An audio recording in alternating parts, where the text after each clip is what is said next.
that's how you sing the song when you're going through the motions. Carlton kicked a big score, 6 goals in every quarter. Nice symmetry about that. And they won by 57 points, but a slightly underwhelming feeling about the whole show, even though they've won 7 of their last 8. And some great results on the individual scoreboard. 7 goals to Favola, taking him a giant step towards his second Coleman medal. Jeff Garlett kicked 4, 5 each for Melbourne to Russell Robertson and Mark Jamar. Straight down to the Carlton rooms, their coach Brett Ratten is wired up and joins us. Brett, I said the song gave the impression of them going through the motions. You looked a little agitated about things on the glimpses we saw of you during the day. What was your feeling about it all? Probably overall, I thought offensively, I thought we were fairly good, but I thought some of the defensive actions of some of the players I thought was sort of letting us down in the first half. But I thought overall we just chipped away, you could say, and we got the result. Didn't seem as though, Rats, that you started the game with that real intensity, and I know that that can be the case when you're playing a side that's bottom of the ladder and struggling. And I'm not sure it was a good old-fashioned spray, but you seem to come down with some urgency at quarter time. Did you let a few know that they were maybe not playing with the sort of intensity that you want from them? Spot on. I think we spoke about it before the game. I think the attitude will show us in the way that we go about. You know, the first 5-10 minutes from the coach's box, we'll see exactly how we're going about it. I thought maybe for the first 20 minutes we were sort of second, reactive, and behind our man, and maybe we just punted a bit too much with some of the things that were happening in the game. So from that point of view, it was a little bit frustrating. But maybe the 5, 6, 7 minutes in the back end of that first quarter, I thought we just started to get the game back on maybe level terms in some areas. We know all about task focus, just getting the job done, but did last night's result perhaps provide a distraction, take the wind out of the sails a little? Not really. I think overall, I think we just take on who we can play. I suppose the opportunities will come, whether it's a home final or away final.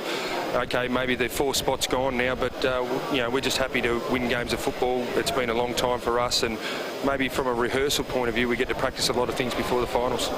Richard Hadley's been a really important player for you, I think, in the last couple of weeks. It adds a bit of grunt. We think he might have broken his arm. Is there any news on him? Yeah, that might be right. He's gone to hospital to get it x-rayed, so that'll be something that we'll find out probably later tonight, or we might already have that information. But yeah, it's not. I think maybe right at the start of the game too, he started on the interchange, and after about 6 minutes we got him on. I thought he was the player that actually tried to muscle in and help change the game, and then we lost him early, and it was a bit deflating, I think, because we thought he was the one that was really having a go. And we caught up with young Jeffrey Garlett after the game. 4 goals today is a fascinating story. Is there a place for him in your best team in September? Oh, well, we've really enjoyed Jeffrey's development as a player, rookie player, and added a lot of spark and chase for us. And he's very mercurial, and with Eddie and Chris Yaron's very similar in that vein, that they can do some magic things. And I think he really added the spark for us. It's good shape now for you, Rats, isn't it? You've got some selection problems. Players now really want to get into the finals scenario, and I think Cameron Cloak comes into that. Hasn't been able to break in consistently this year. I thought he added a bit today as well. Yeah, he did. I think Armfield will come straight back into the team next week, and yeah, it'll make it an interesting week from a match committee point of view. We'll sit there, and there might be some unlucky blokes. There might be not too many changes, but that's a good thing to have then when you've got players playing with some good form. And finally, I've got to try and lure you into some treacherous territory. Were you surprised that Frawley, who had done such a good job on Favola for more than 2 quarters, was relieved of his duty for a while in the third, and Fev got among the goals?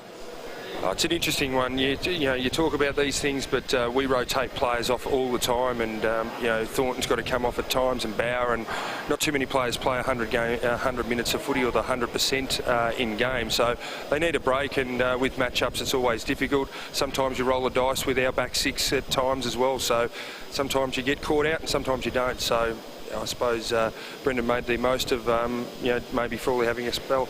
Brett, thanks for joining us. Good on you, fellas. Brett Ratten down in the Carlton rooms after a 57-point win by the Blues. Let's have a look at some of the players who stood out. And Bryce Gibbs is just becoming a consummate footballer late in his 3rd season. Yeah, absolutely, Tim. They played him a lot across half-back, and I think that if they can afford to keep him there, they obviously want him in the midfield as well, but with their defence having missed out on Wade, and also mentioned Jamison, but he's so composed, his skill level is great, and he looks as though he will really enjoy a final, Tim. He looks like one of those players that will be setting himself to really turn it on finals time. He's a diligent-looking player. He gets the job done week in, week out, doesn't he? And it's so thrilling for Carlton fans that they know he's going to keep getting better. You would think he's played in the vicinity of 200 games rather than just his third season. And that's the other thing, isn't it? When you've got Fev, who's now smashing the Coleman medal, he's got a 10-goal lead in that. And he's an enigma. Sometimes you're just not sure what you're going to get. But it was almost a regulation day, kick 7, without really turning it on.